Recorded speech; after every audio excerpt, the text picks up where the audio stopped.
ఓం శ్రీ గణేశాయ నమః. కార్తీక దామోదరాయ నమో నమః. కార్తీక పురాణం 9వ రోజు పారాయణం ప్రారంభం. ఈ అంగీరసుడు ఉద్భూత పురుషుడికి ఇలా ఉపదేశిస్తూ ఉన్నాడు. నాయన, ఒకప్పుడు కైలాసంలో పార్వతీదేవికి శివుడు చెప్పిన విషయాల్ని నేను ఇప్పుడు నీకు చెప్పబోతూ ఉన్నాను. శ్రద్ధగా విను. నీవు అడిగావు కదా జీవుడంటే ఎవరు అని. జీవుడంటే వేరెవరో కాదు, నీవే. అప్పుడు నేనెవర్ని అని నిన్ను నువ్వే ప్రశ్నించుకుంటే నేనే బ్రహ్మనై ఉన్నాను, ఇది నిశ్చయం అనే సమాధానం వస్తుంది. అప్పుడు అంగీరస మహాముని ఉద్భూత పురుషుడు అడుగుతూ ఉన్నాడు, నీవు చెప్పిన వాక్యార్థ జ్ఞానం నాకు తట్టడం లేదు. నేనే బ్రహ్మను అనుకోవడానికైనా బ్రహ్మ అనే పదార్థమును గురించి తెలిసి ఉండాలి కదా. ఆ పదార్థ జ్ఞానం కూడా లేనివాడను నేను. మరింత వివరంగా చెప్పండి మునివర్య అని కోరాడు. అప్పుడు అంగీరసుడు ఇలా చెప్తున్నాడు, అంతఃకరణానికి బుద్ధికి సాక్షి సచ్చిత్ ఆనందరూపి అయినటువంటి పదార్థమే ఆత్మ అని తెలుసుకో. దేహము కుండవలే రూపాధివతిగా ఉన్న పిండశేషము ఆకాశాది పంచభూతాల వలన పుట్టినది అయిన కారణం. దేహం దేని వలన పుట్టింది? ఆకాశము పంచభూతాల వలన పుట్టింది. ఈ శరీరము ఆత్మేతరమైనదే, ఆత్మ లేకుండా ఉన్నటువంటిదే ఈ శరీరం. ఇది ఆత్మ మాత్రం కాదు. ఇదే విధముగా ఇంద్రియములు కానీ, అగోచరమైనటువంటి మనసు కానీ, అస్థిరమైనటువంటి ప్రాణము కానీ ఇవేవి కూడా ఆత్మ కాదు అని తెలుసుకో. దేనివల్లనైతే దేహేంద్రియాలన్నీ కూడా బాసిల్లుతున్నాయో అదే ఆత్మగా తెలుసుకో. ఆ ఆత్మ పదార్థమే నేనై ఉన్నాను. మరి ఇవేంటివి? పంచేంద్రియాలు, కర్మేంద్రియాలు, ఇవన్నీ కూడా కన్ను, ముక్కు, చెవి, ఇవన్నీ కూడా ఆత్మ కాదు. మరి ఇవి ఆత్మ కాదు, మరి శరీరం కూడా ఆత్మ కాదు. ఇవన్నీ కూడా కావు. ఎట్లా అంటే అయస్కాంతమును ఇనుము ఏ విధంగా అయితే ఆకర్షిస్తుందో అదేవిధంగా నిర్వికారి అయి బుద్ధ్యాదులను సైతం చెలింపచేస్తున్నదే దానిని ఆత్మావాచ్యమైన నేనుగా గుర్తించు. దేని సాన్నిధ్యం వల్ల జడాలైనటువంటి దేహేంద్రియాలు బాసిల్లుతున్నాయో అదే జనన మరణరహితమైన ఆత్మగా భావించు. ఏదైతే నిర్వికారమై నిద్రాజగత్తు స్వప్నాదులను వాటి ఆద్యంతాలను గ్రహిస్తున్నదో అదే నేనుగా ఆత్మగా గుర్తించు. ప్రకాశింపజేసే దీపం ఘటితమైనట్లే దేహేతరమై నేననబడే ఆత్మ చేతనే దేహాదులన్నీ బాసిల్లుతున్నాయి అని చెప్తూ ఉన్నాడు అనమాట. ఎవరు? అగస్త్య మహాముని. ఆత్మ శబ్దానికి బ్రహ్మణమైన ప్రపంచమని అర్థం. వ్యావృతి అంటే ఇది కాదు, ఇది కాదు అంటే ఇది కాదు, ఇది కాదు అనుకుంటూ పోతే ఒకటొకదాని ప్రతిదానిని కొట్టిపారవేయడం. అంటే ఈ చెయ్యి బ్రహ్మ, ఇది ఆత్మ కాదు, ఈ కాలు బ్రహ్మ, ఆత్మ కాదు అనుకుంటూ పోతే ఇది కాకపోతే మరి అది, అది కాకపోతే ఇది అని ప్రశ్నించుకుంటూ పోగా పోగా మిగిలేదే ఆత్మ, బ్రహ్మం అని అర్థం. ఇక సాక్షాత్ ద్విముఖాత్ అంటే సత్యం జ్ఞానమనంతం బ్రహ్మ అనే వాక్యాల ద్వారా సత్యత జ్ఞానం ఆనందాల వల్లనే ఆత్మ నరేయగలగాలని అర్థం.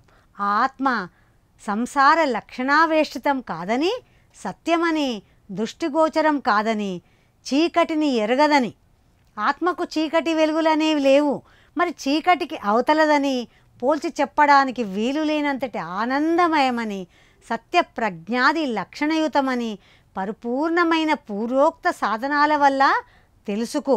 దేనినైతే సర్వజ్ఞం పరేశం సంపూర్ణం శక్తిమంతంగా వేదాలు కీర్తిస్తున్నాయో ఆ బ్రహ్మ నేనే అని గుర్తించు అని చెప్తూ ఉన్నాడనమాట. ఈ విధంగా చెప్తూ ఓ జిజ్ఞాసు, అద్వయానంద పరమాత్మయే ప్రత్యేగాత్మ అని చెబుతూ ఉన్నాడు. అందువల్ల ముందుగా ఏం చేయాలి? చిత్తశుద్ధి కోసం కర్మిష్ఠులుగా ఉండి తత్ఫలాన్ని దైవార్పణం చేస్తుండడం వల్ల ప్రారబ్ధాన్ని అనుసరించి ఆ జన్మలోనే కానీ లేదా ప్రారబ్ధ కర్మ ఫలం అధికమైతే మరి జన్మలోనైనా సరే వివిధ మోక్ష విద్యాభ్యాస పరులై జ్ఞానులై కర్మబంధాల్ని తెంచుకొని ముక్తులవుతారు. మనము ఈ జన్మలో అనుభవించేటువంటి కర్మబంధాలన్నీ కూడా తప్పకుండా అనుభవించి తీరాలి. ఎప్పటి వరకైతే కర్మబంధము మనం అనుభవించమో అంతవరకు మనకు మోక్షము ప్రాప్తించదని చెబుతూ ఉన్నారు. నాయన, బంధించేవి ఫలవాంఛిత కర్మలు, ముక్తినిచ్చేవి ఫలపరి త్యాగ కర్మలు అని ఆపాడు అంగీరసుడు. అంగీరసుడు చెప్పినదంతా విన్నటువంటి ఉద్భూత పురుషుడు కర్మయోగాన్ని గురించి ప్రశ్నిస్తున్నాడు. అంగీరసుడు ఇలా చెప్తున్నాడు, చక్కటి విషయాలన్నీ అడిగావు, శ్రద్ధగా విను. సుఖ దుఃఖాది ద్వంద్వాలన్నీ దేహానికే కానీ ఆత్మకు లేవు. నిజంగానే మరి ఇప్పుడు మన ఆత్మకి ఏవి అంటావు? సుఖము, దుఃఖము, సంతోషము, బాధ ఇవన్నీ కూడా మన శరీరానికి. ఎవడైతే ఆత్మానాత్మ సంశయగ్రస్తుడో వాడు మాత్రమే కర్మలన్నీ చేసి తద్వారా చిత్తశుద్ధిని పొందినవాడై ఆత్మజ్ఞాని కావాలి.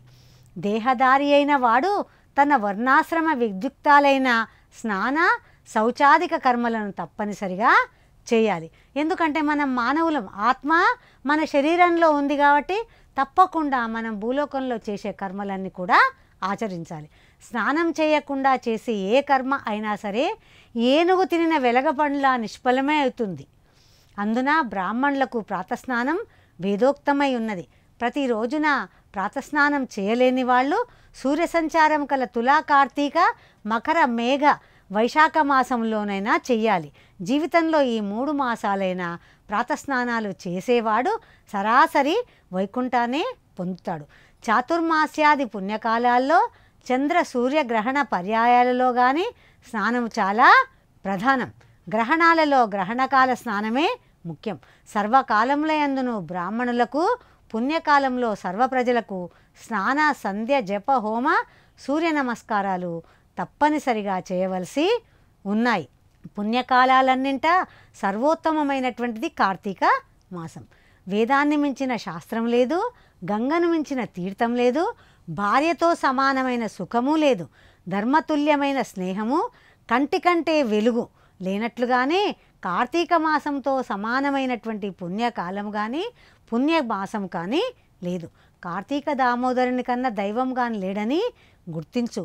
కర్మ మర్మాన్ని తెలుసుకొని కార్తీకంలో ధర్మాన్ని ఆచరించేవాడు వైకుంఠమును చేరుతాడు.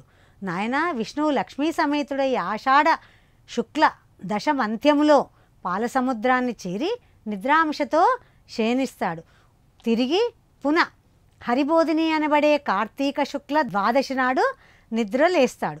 ఈ నడుమ 4 మాసములనే చాతుర్మాస వ్రత దీక్ష అని అంటారు. అయితే విష్ణువు ఈ 4 నెలలు నిద్రపోతుండని చెప్తున్నాం. కానీ మరి ఆ మహావిష్ణువు నిద్రపోయినట్లయితే ఈ లోకాలు ఎలా నడుస్తాయి? అతడు నిద్ర నటిస్తూ ఉంటాడు అంతే. విష్ణువునకు నిద్ర సుఖప్రదమైన ఈ 4 నెలలు కూడా ఎవరైతే హరిధ్యానమును పూజలను చేస్తుంటారో వాళ్ళ పుణ్యాలు అనంతమై విష్ణులోకాన్ని పొందుతారు. ఈ విషయమై ఒక చిన్న పురాణ గాథను వివరిస్తాను వినమని చెప్తూ ఉన్నాడు. ఒకానొకప్పుడు కృతయుగంలో విష్ణువు లక్ష్మితో సహా వైకుంఠ సింహాసనాన్ని అలంకరించి ఉండగా నారదుడు అక్కడికి వెళ్ళి వారికి మొక్కి చెప్తూ ఉన్నాడు. నారదుడు, ఓ శ్రీహరి, భూలోకంలో వేద విధులు అడగంటిపోయావి. జ్ఞానులు సైతం గ్రామ సౌఖ్యాలకు లోనైపోతున్నారు. ప్రజలంతా వికర్ములై ఉన్నారు. వారెలా విముక్తులవుతారో తెలియక నేను దుఃఖపడుతున్నాను అని విన్నవించాడు. నారదుని మాటలను విశ్వసించినటువంటి నారాయణుడు సతీ సమేతంగా వృద్ధ దంపతుల వేషాన్ని ధరించి తీర్థక్షేత్రాదులలో బ్రాహ్మణ పరిషస్కృత పట్టణాలలో పర్యటించసాగాడు. కొందరు ఆ దంపతులకు అతిథి సత్కారాలు చేశారు. వృద్ధ బ్రాహ్మణులు కదా అని వారికి పాదాభివందనం చేసి పూజలు చేశారు. మరి కొంతమంది హేళన చేశారు. ఇంకొందరు లక్ష్మీనారాయణ ప్రతిమలను పూజ చేస్తూ వీళ్ళను తిరస్కరించారు. ఎందుకంటే మేము ఇప్పుడు లక్ష్మీనారాయణలకు పూజ చేసే సమయం అయింది, మరి ఈ వృద్ధ దంపతులను మనం పట్టించుకుంటే ఆ పూజా సమయం అయిపోతుందని. ఇలా శ్రీహరిని చూసి అందరూ ఎవరికి తోచినట్లుగా వాళ్ళు అనుకోసాగారు. ఆ సమయంలో మరి వాళ్ళందరికీ మేల్కొల్పు కలగాలనే ఉద్దేశంతో ప్రజోద్ధరణ చింతానామా మానసుడై చతుర్భుజాలతో కౌస్తుభాది ఆభరణాలతో యథారూపాన్ని పొందాడు శ్రీ మహావిష్ణువు. అటువంటి సమయంలో జ్ఞానసిద్ధుడనే ఋషి తన శిష్యగణంతో అక్కడికి విచ్చేసి ఆయనను ఆరాధించి అనేక విధాలుగా స్తుతించాడు. మరి ఇది 9వ రోజు పారాయణం సమాప్తం. 10వ రోజు పారాయణంలో జ్ఞానసిద్ధుడనే ఋషి ఆ వేదవేదుణ్ణి ఆ శ్రీ మహావిష్ణువు ఎలా ధ్యానించాడో మనము తెలుసుకుందాం. ఈ రోజుతో కార్తీక మాసపు 9వ రోజు పారాయణం సమాప్తం. నమస్కారం.